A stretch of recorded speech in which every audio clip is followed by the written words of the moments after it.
How to come out of guilt. ಅಪರಾಧಿ ಪ್ರಜ್ಞೆಯಿಂದ ಹೊರಗೆ ಬರೋದು ಹೇಗೆ.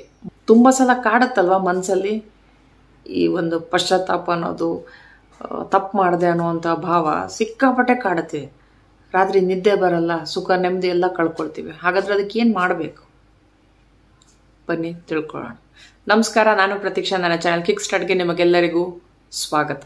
ಅದೆಲ್ಲ ಸರಿ, ಆದರೆ ಹೇಳಿದಷ್ಟು ಸುಲಭ ಅಲ್ಲ ಮಾಡೋಕ್ಕೆ. ನೋವಂತರೂ ಆಗೇ ಆಗುತ್ತಲ್ವಾ ಅಂತ ತುಂಬ ಜನ ಹೇಳ್ತಾರೆ. ಅದಕ್ಕೋಸ್ಕರ ನಾನು ನನ್ನ ಉದಾಹರಣೆ ಕೊಟ್ಟು ನಿಮ್ಗೆ ಇದನ್ನ ಎಕ್ಸ್ಪ್ಲೇನ್ ಮಾಡ್ತಾ ಇದ್ದೀನಿ. ಏನಕ್ಕೆ ಅಂತಂದರೆ ನಾನು ಕೂಡ ಅದನ್ನು ಅನುಭವಿಸಿನೇ ಹೊರಗೆ ಬಂದಿರೋದು ಅಂಥೇಳಿ ನಿಮಗೆ ಗೊತ್ತಾಗಲಿ ಅಂಥೇಳಿ. ನಿಮ್ಗೆ ಅನ್ನಿಸ್ಬೋದು ಇದು ಹೇಗೆ ನನಗೆ ರಿಲೇಟೆಡ್ ಅಂತ ಹೇಳಿ. ನೀವು ವಿಡಿಯೋ ಕೊನೆ ತನಕ ನೋಡಿ, ನಾನು ನಿಮ್ಗೆ ಹೇಳ್ತೀನಿ ಯಾವ ರೀತಿಯಾಗಿ ನೀವು ಇದನ್ನೇ ನಿಮ್ಮ ಲೈಫಲ್ಲಿ ಕೂಡ ಅಪ್ಲೈ ಮಾಡ್ಬೋದು ಅಂತ. ಸೊ ಈ ವಿಡಿಯೋನ ತಪ್ಪದೆ ಕೊನೆ ತನಕ ನೋಡಿ. 3 ದಿನಗಳ ಕೆಳಗೆ ನನ್ನ ಆಪ್ತರೊಬ್ಬರನ್ನ ನಾನು ಕಳ್ಕೊಂಡೆ. ತಲೆ ಕೆಟ್ಟೋದಂಗೆ ಆಗೋಗ್ಬಿಟ್ಟಿತ್ತು. ಏನು ಮಾಡಲಿ ಏನು ಬಿಡಲಿ ಗೊತ್ತಾಗ್ತಾ ಇಲ್ಲ. ಅದನ್ನು ಎಕ್ಸೆಪ್ಟ್ ಮಾಡ್ಕೊಳಕ್ಕಾಗ್ತಾ ಇಲ್ಲ. ಹೋದಲ್ಲಿ ಬಂದಲ್ಲಿ ಎಲ್ಲ ಕಡೆಗೂ ಕೂಡ ಅವ್ರದ್ದೇ ನೆನಪು. ಅದ್ರ ಜೊತೆಗೆ ಮೊನ್ನೆ ರಾತ್ರಿ ಕೆಲವೊಂದು ಚರ್ಚೆಗಳಾದ ಕಾರಣ ಗಿಲ್ಟ್ ಕೂಡ ಕಾಡ್ಲಿಕ್ಕೆ ಶುರುವಾಯಿತು. ಅಪರಾಧಿ ಪ್ರಜ್ಞೆ. ನಾನು ಈ ಪ್ರೊಫೆಷನಲ್ಲಿ ಇದ್ಕೊಂಡು ನಾನು ಹೆಲ್ಪ್ ಮಾಡೋಕ್ಕಾಗಲಿಲ್ವಾ? ನಾನು ಅಷ್ಟು ಕ್ಲೋಸ್ ಇದ್ರೂ ಕೂಡ ನನ್ನ ಹತ್ರ ಎಲ್ಲ ಹೇಳ್ಕೊಳಕ್ಕಾಗಲಿಲ್ವಾ? ಅವ್ರ ಹೆಲ್ತನ್ನ ಇಗ್ನೋರ್ ಮಾಡ್ತಾ ಇದ್ರು ಕೂಡ ನಾನು ಯಾಕೆ ಅವ್ರಿಗೆ ಹೇಳೋಕ್ಕಾಗಲಿಲ್ಲ? ಅವ್ರು ಯಾಕೆ ನನ್ನ ಹತ್ರ ಎಲ್ಲನೂ ಶೇರ್ ಮಾಡಲಿಲ್ಲ? ಹೀಗೆ ನಾನು ಅಷ್ಟೊಂದು ನಾಲಾಯಕ ಈ ಪ್ರೊಫೆಷನಲ್ಲಿ ಇರಲಿಕ್ಕೆ. ಬಹುಶಃ ಈ ಪ್ರೊಫೆಷನ್ನೇ ಬಿಟ್ಬಿಡೋದು ಒಳ್ಳೇದು. ನನ್ನ ಫ್ರೆಂಡಿಗೆ ನಾನು ಹೆಲ್ಪ್ ಮಾಡೋಕ್ಕಾಗಲಿಲ್ಲ ಅಂದರೆ ಇನ್ಯಾರಿಗೆ ಹೆಲ್ಪ್ ಮಾಡೋಕ್ಕೆ ಸಾಧ್ಯ ಅಂತ ಅನಿಸಿದಾಗ ಅದು ಇನ್ನೂ ಜಾಸ್ತಿ ಆಗಲಿಕ್ಕೆ ಶುರುವಾಯಿತು. ನಾನು ಹೊರಗಡೆ ಹೋಗಿದ್ದೆ, ಗಾಡಿ ನಡೆಸ್ಕೊಂಡು ಬರ್ತಾ ಇದ್ದೆ. ಸಡನ್ನಾಗಿ ಆ ಭಾವಗಳು ಎಷ್ಟು ಕಾಡಿಸ್ಲಿಕ್ಕೆ ಶುರುವಾಯಿತು ಅಂತ ಹೇಳಿದ್ರೆ, ನಾನು ರಸ್ತೆ ಮಧ್ಯದಲ್ಲಿ ಅಳ್ತಾ ಬರಬೇಕಾದ್ರೆ ನಾನು ಹೇಳಿದ್ದು ಒಂದೇ ಮಾತು. ನಾನು ನಿಮಗೂ ಕೂಡ ಅದನ್ನೇ ಹೇಳ್ತೀನಿ. ಏನು ಅಂದರೆ, ನಿಮಗೆ ತಡಿಯೋಕ್ಕಾಗಲಿಲ್ಲ ಅಂದರೆ ಜಸ್ಟ್ ಸರೆಂಡರ್, ಶರಣಾಗಿ.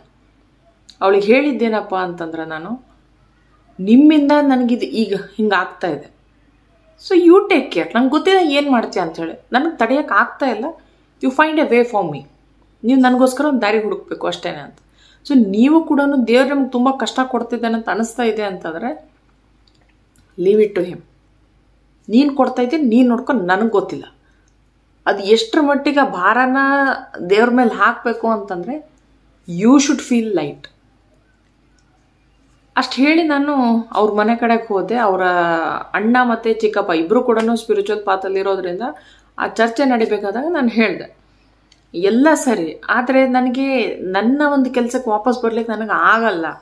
ನಾನು ತುಂಬ ಗಿಲ್ಟ್ ಅನ್ನಿಸ್ತಾ ಇದೆ, ಬಿಡಬೇಕು ಅಂತ ಅನ್ನಿಸ್ತಾ ಇದೆ ಅಂತ. ಆಗ ಅವ್ರು ಹೇಳಿದ್ದು, ಕ್ಲೋಸ್ ಫ್ರೆಂಡ್ ಅನ್ನೋದು ಒಂದು ಥಾಟ್ ಅಷ್ಟೇ, ಅದಕ್ಕಿಂತ ಹೆಚ್ಚೇನೂ ಅಲ್ಲ.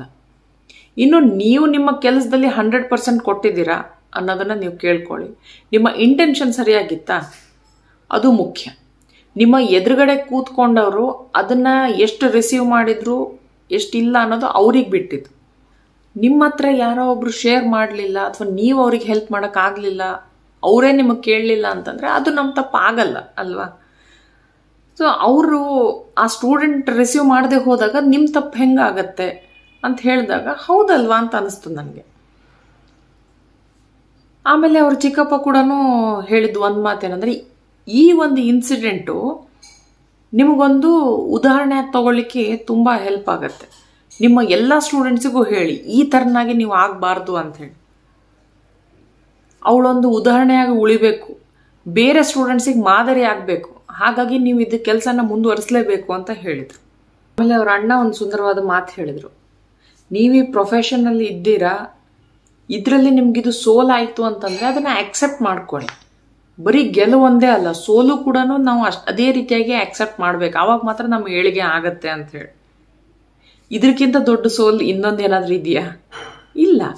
ಯಾಕಂದರೆ ನಂದೇ ಕ್ಲೋಸ್ ಫ್ರೆಂಡು ನನ್ನ ಹತ್ರ ಪ್ರತಿಯೊಂದನ್ನು ಹೇಳ್ಕೊಳ್ದೇನೆ, ನಾನು ಈ ಪ್ರೊಫೆಷನಲ್ಲಿ ಇದ್ರೂ ಕೂಡ ನನ್ನ ಹತ್ರ ಶೇರ್ ಮಾಡ್ದೇನೆ, ನಾನು ಹೇಳಿದ್ದನ್ನು ಕೇಳ್ದೇನೆ ಅವಳ ಲೈಫು, ಅವಳ ಹೆಲ್ತು ಹಾಳಾದಾಗ ಅದು ನಿಜವಾಗ್ಲೂ ಒಂದು ದೊಡ್ಡ ಸೋಲು. ಇದನ್ನ ನಾನು ಅಕ್ಸೆಪ್ಟ್ ಮಾಡಿಕೊಂಡ್ರೆ, ಇದರಿಂದ ನಾನು ಹೊರಗೆ ಬಂದರೆ ಇನ್ನು ನನಗೆ ಬೇರೆ ಯಾವುದೋ ಸೋಲು ಕೂಡ ನನಗೆ ಅದು ಸೋಲು ಅಂತ ಅನ್ಸೋದೇ ಇಲ್ಲ. ಕೆಲವ್ರ ಲೈಫಲ್ಲಿ ಬರೀ ಹೇಳ್ಕೊಡಕ್ಕಂತಾನೆ ಬರ್ತಾರೆ. ಅವಳ ಲೈಫ್ ನನಗೊಂದು ಎಕ್ಸಾಂಪಲ್ ಆಗಿತ್ತು, ಯಾವ ರೀತಿಯಾಗಿ ಬದುಕಬೇಕು, ಯಾವ ರೀತಿಯಾಗಿ ನನ್ನನ್ನು ನಾನು ಇಂಪ್ರೂವ್ ಮಾಡ್ಕೋಬೇಕು ಅಂತ. ಸೊ ಕೊನೆಗೆ ಹೋಗ್ತಾ ಕೂಡ ನನಗೊಂದು ದೊಡ್ಡ ಪಾಠ ಹೇಳ್ಕೊಟ್ಟು ಹೋಗಿದ್ದು ಅದನ್ನೇ, ನೀನು ಈಗೋನ ಪಕ್ಕಕ್ಕಿಡು, ಅಹಂಕಾರನ ಪಕ್ಕಕ್ಕಿಡು ಅಂತ.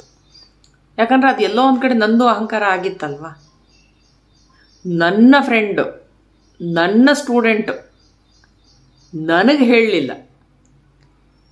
ಸೊ ಆ ನನ್ನದು ನನಗೆ ಅನ್ನೋ ಒಂದು ಅಹಂಕಾರ ನನಗೆ ಇನ್ನೂ ಹೆಚ್ಚಾಗಿ ನೋವು ಕೊಡ್ತಾ ಇತ್ತು.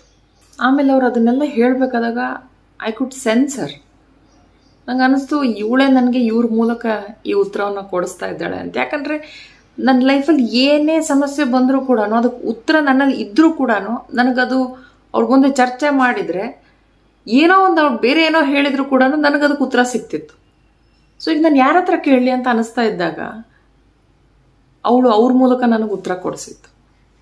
ಸೊ ನಿಮಗೂ ಕೂಡ ತುಂಬ ಗಿಲ್ಟ್ ಕಾಡ್ತಾ ಇತ್ತು, ಏನು ಮಾಡಬೇಕು ಅಂತ ಗೊತ್ತಾಗ್ತಾ ಇಲ್ಲ ಅಂದ್ರೆ ಮೊದಲನೇದಾಗಿ ಸರೆಂಡರ್ ಆಗಿ, ಶರಣಾಗಿ ದೇವರೇ ನೀನು ನೋಡ್ಕೊ ಅಂತ ಬಿಟ್ಬಿಡಿ.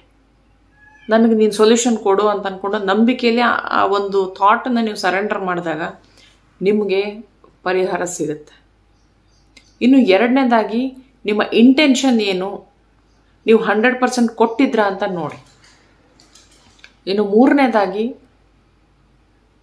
ಡೂವರ್ಶಿಪ್ ಬೇಡ.